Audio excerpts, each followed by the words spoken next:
बिस्मिल्लाहिर्रहमानिर्रहीम। अस्सलाम वालेकुम नाज़रीन, मैं हूं आपका मेज़बान खालिद शमील और आप देख रहे हैं मेरा यूट्यूब चैनल। नाज़रीन, एक साल पहले इमरान खान और पीडीएम के दरमियान जो इक़्तिदार की लड़ाई शुरू हुई थी वो अब अदलिया और हुकूमत के दरमियान आइनी तसादुम से होती हुई वकला और स्टैब्लिशमेंट के दरमियान जो है जंग होती हुई नज़र आ रही है। इस वक्त जो पाकिस्तान की सियासी और जो आइनी सूरत हाल है उसमें ये नज़र आ रहा है कि जो पीडीएम है वो लीगल और कॉन्स्टिट्यूशनल ग्राउंड्स जो हैं उसके वो बड़े वीक ग्राउंड्स के ऊपर खड़ी है, लेकिन उसके पीछे मजबूत स्टैब्लिशमेंट दिखाई दे रही है। और पार्लियामेंट के इजलास में मिलिट्री इस्टेब्लिशमेंट का आना और वहाँ पर जो उन्होंने बयानात दिए वो अगरचे दो धारी बयान थे, लेकिन एक ये गेस्चर भी था अदलिया की जानिब भी, अवाम की जानिब भी और तमाम जमातों की जानिब भी कि वो पार्लियामेंट या पीडीएम के पीछे जो है वो खड़े हैं और वो उनकी हमायत कर रहे हैं। और दूसरी तरफ इस वक्त जो अदलिया है वो आईन पाकिस्तान के साथ खड़ी है और आईन पाकिस्तान के अंदर 90 दिन के अंदर जो इंतखाबात का मामला है इस पर अदलिया जो है वो खड़ी है। अगरचे अदलिया के अंदर तकसीम है, लेकिन जो अक्सरियत जजों की है उनका ये ख्याल है कि आईन पाकिस्तान पर अमल होना चाहिए और वो उस पर डट कर खड़े हैं। उनके ऊपर तमाम तर सियासी दबाव डाला गया, उनके ऊपर ब्लैकमेल करने की कोशिश की गई, उनको धमकियां दी गई, उनके ऑडियोज वीडियो स्कैंडल जैसे माजी में मुख्तलिफ सियासतदानों के बनाए जाते हैं और जाली उसके अंदर होती हैं वो भी करने की कोशिश की गई। लेकिन ये जजेस जो हैं कि वो डट कर खड़े हैं और उन्होंने आईन पाकिस्तान के तहफ़्फ़ुज़ और उस पर अमल करने का अज़्म का इजहार किया हुआ है। और यही वजह है कि वकला जो है वो अब जो वकला कम्युनिटी है वो इन जजेस के साथ आके खड़े हो गए हैं, इनकी सपोर्ट में जो आईन पाकिस्तान पर अमल दरामद के लिए फैसले कर रहे हैं। तो ऐसी सूरत हाल के अंदर दो चीज़ें बड़ी अहम हुई हैं आज। एक, रावलपिंडी में कोर कमांडर कॉन्फ्रेंस हुई है। इस कोर कमांडर कॉन्फ्रेंस में हमें जो मिलिट्री लीडरशिप का पाकिस्तान आर्मी की जो नैरेटिव था जो हमने पिछली एक दो दिहाइयों में देखा उसमें दो बड़ी अहम तब्दीलियां नज़र आई हैं। वो तब्दीलियां आपको हम बताएंगे, लेकिन दूसरी तरफ लाहौर में जो वकला कम्युनिटी है उनकी अपनी कोर कमांडर्स मीटिंग एक हुई है। जो उनकी जो कोर लीडरशिप है उनकी वहाँ पे गोल मेज कॉन्फ्रेंस हुई है और जो उसका एलामिया है वो बड़ा जानदार एलामिया है। वो तबले जंग बजा रहा है जिस अंदाज के अंदर वकला ने तकारीर की, जो बयानात दिए, जो स्टेटमेंट सामने आए और आईन पाकिस्तान की बालादस्ती, आईन पाकिस्तान की पासदारी, आईन पाकिस्तान के तहफ़्फ़ुज़ के हवाले से जो स्टेटमेंट सामने आए उन्होंने खुल के ललकारा है उन तमाम गैर जमहूरी ताकतों को जो पाकिस्तान में 70 साल से जमहूरियत की राह में रोड़े अटका रही हैं।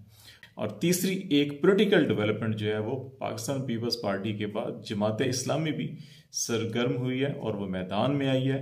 और सिराजुल हक ने जमात इस्लामी की जो अमीर हैं और उनके साथ लियाकत बलोच, इन्होंने आज प्राइम मिनिस्टर शहबाज शरीफ से लाहौर में और फिर उसके बाद इमरान खान से ज़मान पार्क में मुलाकात की है। और जो अफाम व तफहीम की सियासी सूरत हाल को पैदा करने की कोशिश की जा रही है, पीपल्स पार्टी भी एक तरफ कोशिशें कर रही है। उसी सिलसिले में स्पीकर नेशनल असम्बली राजा परवेज़ अशरफ ने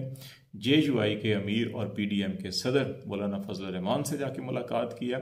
और उन्होंने भी जो पाकिस्तान पीपल्स पार्टी ने जो कोशिशें शुरू की हुई हैं इस वक्त कि मुल्क को किसी बड़े तसादुम से बचाने के लिए कोई दरमियानी रास्ता निकाला जाए, इत्तेहादियों से जो मुशावरत की जा रही है पीपल्स पार्टी की वो सिलसिला उन्होंने शुरू किया और उसके बाद जो है कि वो अपोजिशन की तरफ भी आएंगे।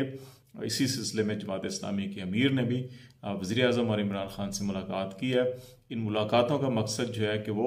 एक सियासी तनाव और कशीदगी का जो इस वक्त पोलराइजेशन बहुत अरूज पर है इसको कम करने की कोशिश है। और दूसरा कोई ऐसा मुत्तफ़िका लाएमल बनाने की कोशिश है कि तमाम फ़रीक़ें तैयार हो जाएं और इलेक्शन एक वक्त पर भी हो जाए, कौमी असम्बली और चारों सूबाई असम्बलियों के इलेक्शन एक वक्त पर हो जाए। अभी बज़ाहिर 14 मई की तारीख का ऐलान किया गया है, लेकिन ये अगर कोशिश की जाती है कि मुत्तफ़िका कोई अमल हो तो फिर उसमें ये 1-1.5 महीना आगे जा सकते हैं, लेकिन PTI क्या इस पर तैयार होगी नहीं होगी। ये भी आउटकम जो है कि अभी जो ये प्रोसेस स्टार्ट हुआ है, लेकिन उम्मीद की जा रही है कि इसके अंदर मुस्बत पेशरफ्त होगी। लेकिन जो सबसे अहम दो चीज़ें हुई हैं, एक तो कोर कमांडर कॉन्फ्रेंस जो हुई راولپنڈی میں، اس کے اندر جو ہم نے کہا کہ نیریٹو کے اندر تبدیلی آئی ہے. اس نیریٹو کے اندر ہم نے پچھلی 1-2 دہائیوں سے دیکھا کہ جو دہشت گردی کے خلاف جنگ لڑی جا رہی تھی، آپریشنز کیے جا رہے تھے، تو اس میں یہ کہا جا رہا تھا کہ ایک اجتماعی قومی شعور یا سوچ کو لے کے چلنا ہے، کہ یہ ایک ورڈ یوز کیا جا رہا تھا کہ whole of the nation approach جو ہے وہ اڈاپٹ کی جا رہی ہے یا کی جائے گی، اور اس اپروچ کے ساتھ آگے بڑھا جائے گا. لیکن جو آج اعلامیہ جاری ہوا کور کمانڈر کانفرنس کا، اس میں ہول آف دا نیشن کے ساتھ جو ہے ہول آف دا گورنمنٹ اور ہول آف دا سسٹم استعمال کیا گیا. یہ 2 چیزیں ایڈ کی گئی ہیں، اور یہ کن حوالوں سے کی گئی ہے؟ ایک یہ کہا گیا ہے جی کہ مغربی سرحدوں پر جو دہشت گردی کے معاملات ہیں ان کو نپٹنے کے لیے جو خفیہ اطلاعات کی بنیاد پر ٹارگیٹڈ آپریشن ہوتے ہیں وہ جاری رکھے جائیں گے، اور یہ اجتماعی قومی سوچ اور اجتماعی حکومت کی سوچ کو اپنانا ہوا ہے اس سلسلے میں. اسی طرح پھر ایک یہ کہا گیا جی کہ پوری اجتماعی نظام کی روش جو ہے کہ وہ حکومت کی جو منظور شدہ کمپین ہے جو دہشت گردی کے خلاف، اس کو عمل کرنے کے لیے جو ہے کہ پوری اجتماعی نظام کی جو روش ہے، جو اپروچ ہے، اس کو اپنانا ہوگا. تو اس لیے یہ کہا جا رہا ہے کہ جو سٹیٹس کو طاقتیں ہیں وہ شاید اس سسٹم کو بھی بچانے کی کوشش کر رہے ہیں. سسٹم کے اندر بے شمار خرابیاں ہیں، ان کی اصلاحات کی ضرورت ہے، لیکن اس کو بالکل کولیپس نہیں ہونا چاہیے، تو اس قسم کی کوششیں کی جا رہی ہیں. تو یہ ایک بڑی اس نیریٹو کے اندر جو ہے وہ تبدیلی ہے. لیکن اس بیان میں جو کور کمانڈر کے بیان میں تھا، وہ ایک بڑی اہم چیز جو تھی وہ یہ تھی کہ عوام کی مدد کے ساتھ جو ہے کہ افواج پاکستان اپنی آئینی ذمہ داریاں جو ہیں وہ پوری کریں گی. یہ جو عوام کی مدد سے آئینی ذمہ داریاں، آئین بڑا واضح ہے، سپریم کورٹ آف پاکستان کے فیصلے بھی آج کل بڑے واضح ہو رہے ہیں، اور عوام کی کیا ڈائریکشن ہے، تمام سروے وہ بھی بڑے واضح ہیں. تو اس صورتحال کے اندر جو وکلا کا جو کنونشن تھا، اس کے اندر اعتزاز احسن، لطیف کھوسا، خواجہ طارق رحیم، سپریم کورٹ بار کے پریزیڈنٹ راجہ سلمان اکرم، سابق کئی پریزیڈنٹ تھے سپریم کورٹ بار کے اور پاکستان بار کے ایسے ہی چیئرمین، ان کی جانب سے بڑی واضح طور کے اوپر یہ کہا گیا کہ یہ جو اس وقت حکم عدولی ہو رہی ہے وفاقی حکومت کی جانب سے، یہ صرف توہین عدالت نہیں بلکہ یہ سبورژن آف دا کانسٹیٹیوشن ہے. بڑے سنگین لفظ استعمال کیے گئے، اور یہ کہا گیا تکنیکی معاملات میں الجھا کر آئین پاکستان سے روگردانی نہیں کی جا سکتی. تو اس سلسلے میں حکومت کو اپنی ذمہ داریاں پوری کرنی چاہیے. اور وکلا کمیونٹی نے الیکشن 90 دن کے اندر تھا، سپریم کورٹ کا فیصلہ، اس کی بھرپور حمایت کی، اور کہا کہ وہ اس کی سپورٹ میں رہیں گے. سپریم کورٹ کے اندرونی معاملات کو افہام و تفہیم کے ساتھ مل کر بیٹھ کر حل کرنا چاہیے،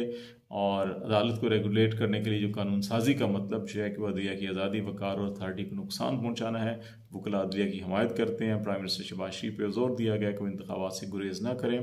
اور بینچز کے قیام اور دیگر معاملات کو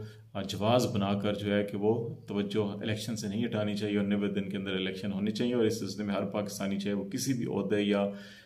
منصب پر ہو، اس کی یہ ذمہ داری ہے کہ وہ الیکشن کو یقینی بنائے. تو یہ وہ اشارہ تھا کہ جس میں یہ کہا جا رہا ہے کہ تمام اداروں کو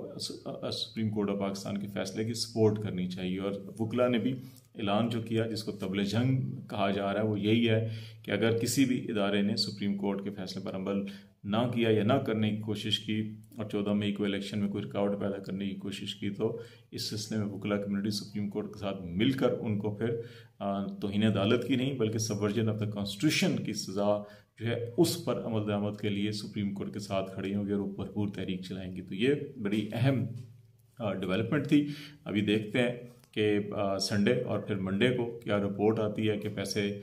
فراہم کیے جاتے ہیں اسٹیٹ بینک آف پاکستان کی جانب سے، معاملات کس طرف آگے بڑھتے ہیں. آپ کو اپڈیٹ کرتے رہیں گے. فی الحال خالد شمیر کو اجازت دیجیے. اللہ حافظ.